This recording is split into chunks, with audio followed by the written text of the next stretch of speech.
কিবা মসজিদ কিবা মন্দির, শাস্তি ওটা যেমন বন্দির। বাহিরে আয় মিলন সন্ধির, উড়িছে জয়ের নিশান।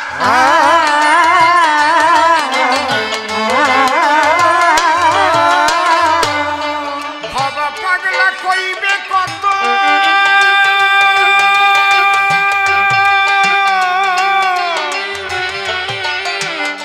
সবার পায়ে হয় সে নত। বাবা পাগলা কইবে কত, সবার পায়ে হয় সে নত।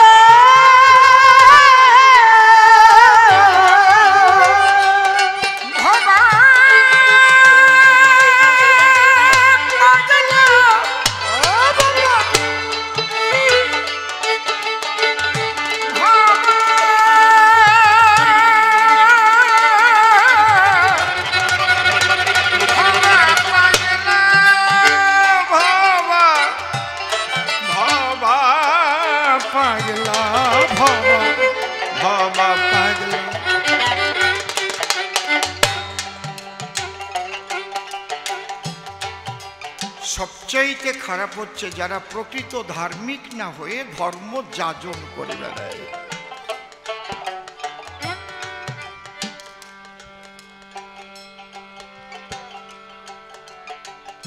এটা সবচাইতে খারাপ। কারণ নিজে আমি কি বুঝেছি আর মানুষকে আমি কি বুঝাবো।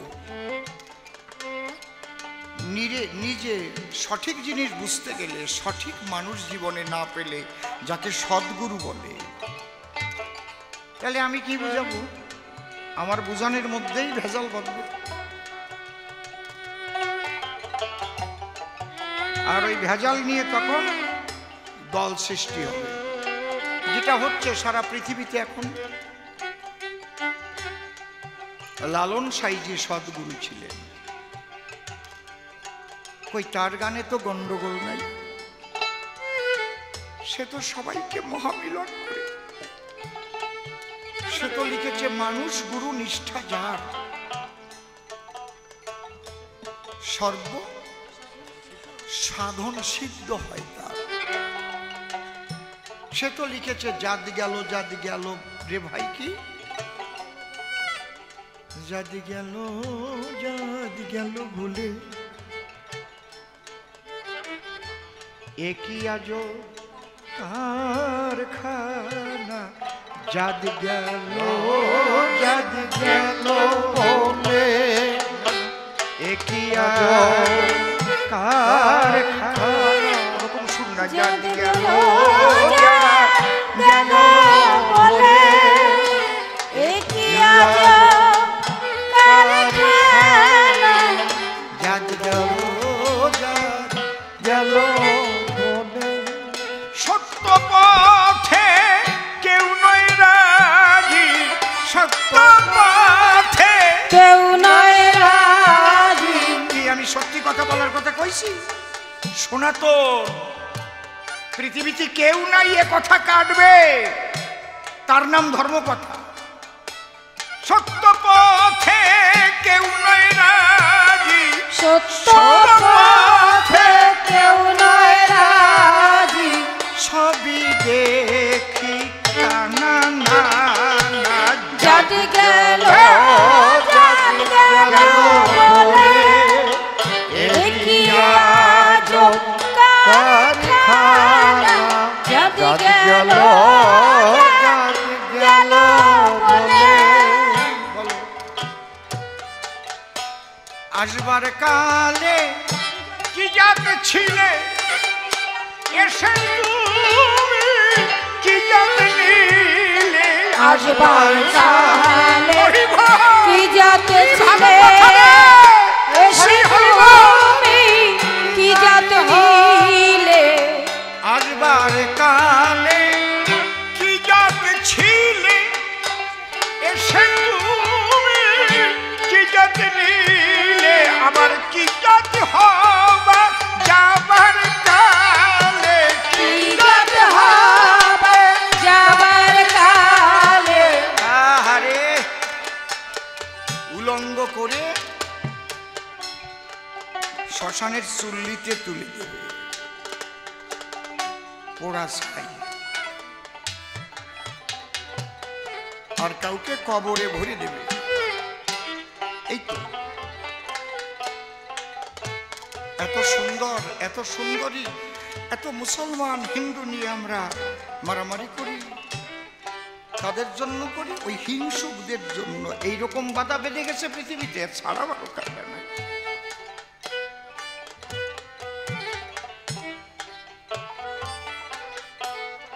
যদি কোনোদিন ওই রামলালার মন্দির ভেঙে বাবরি মসজিদ না করতো, তাহলে ওইটা ভাঙার দরকার ছিল।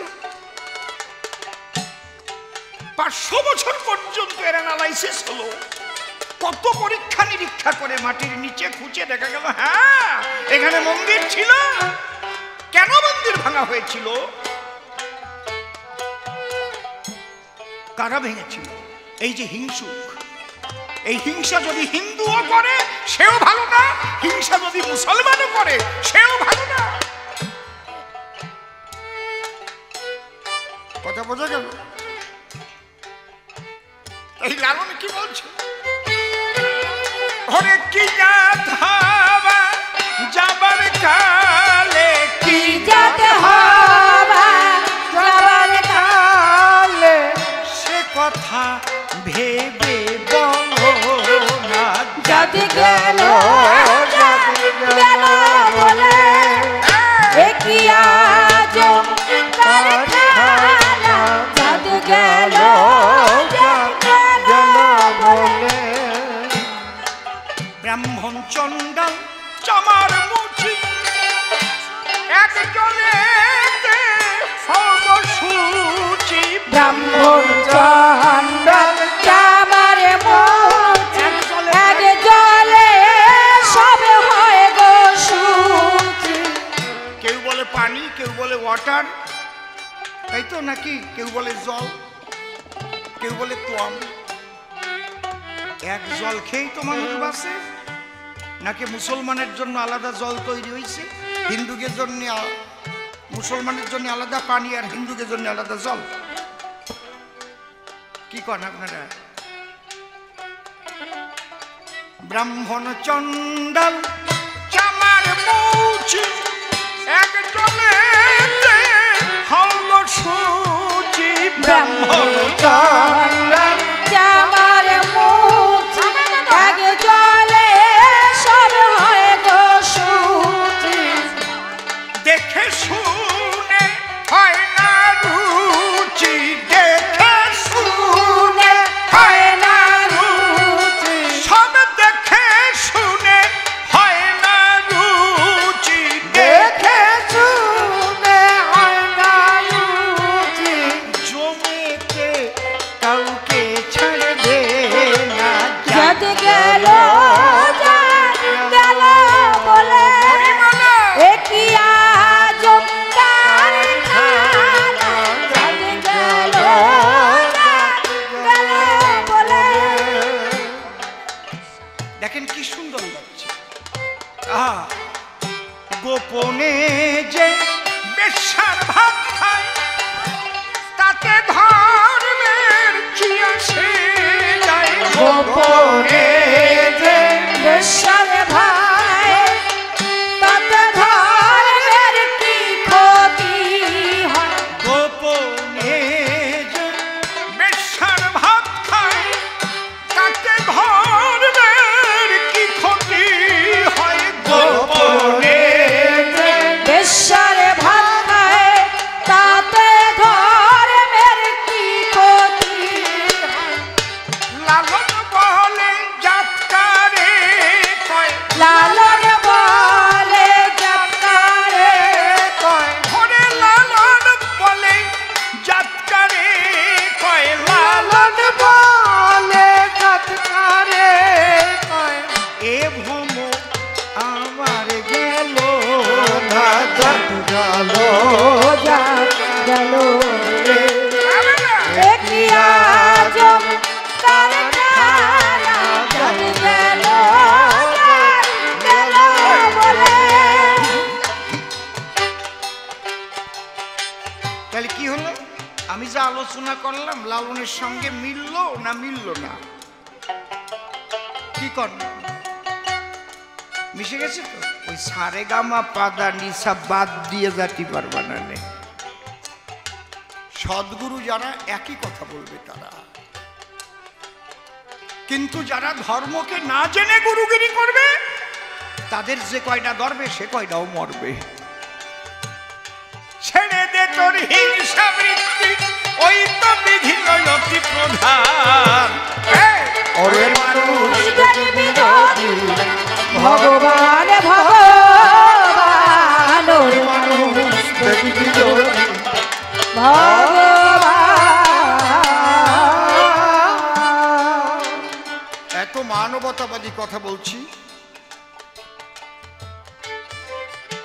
কিন্তু এই ধর্মের জন্যই কিন্তু দেশ ছাড়তে হয়েছে, এই ধর্মের জন্যই দেশ ভাগ হয়েছে। গৌর হরি বল। এই ধর্মের জন্যই ভারত মাতাকে দ্বিখণ্ডিত হতে হয়েছে।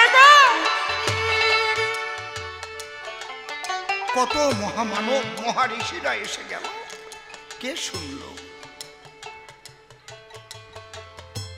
তাই আমার একটা গান আছে, দুটি ব্যবসা হয়েছে প্রধান, আরো কিছু ব্যবসা হয়েছে, দুটো প্রধান, রাজনীতি আর গুরুগিরি, কিছু নাই তাহার সমান। আর এখন তার সঙ্গে আর দুটো জুড়িছে, শিক্ষা আর স্বাস্থ্য, এইটাও বড় ব্যবসা চলতেছে। যদি সত্যি সত্যি গুরুরা তারা ধর্মীয় চিন্তা চেতনায় উন্নত হতো, তাহলে সমাজের পরিবর্তন হয়ে যেত। গুরু মানে কি? সমস্ত ধর্মীয় গুরু সব যদি তারা নিজেরা বসতে হবে, ওই মসজিদের ইমাম, ওই মন্দিরের বাবাজি,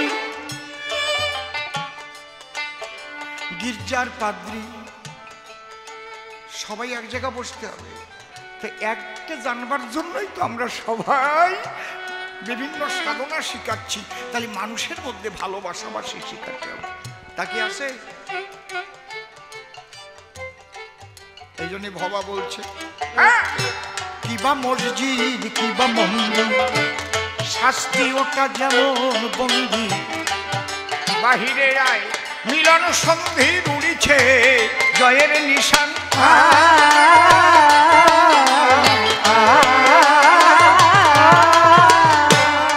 ভবা পাগলা কইবে কত, সবার পায়ে হয় সে নত। ভবা পাগলা কইবে কত, সবার পায়ে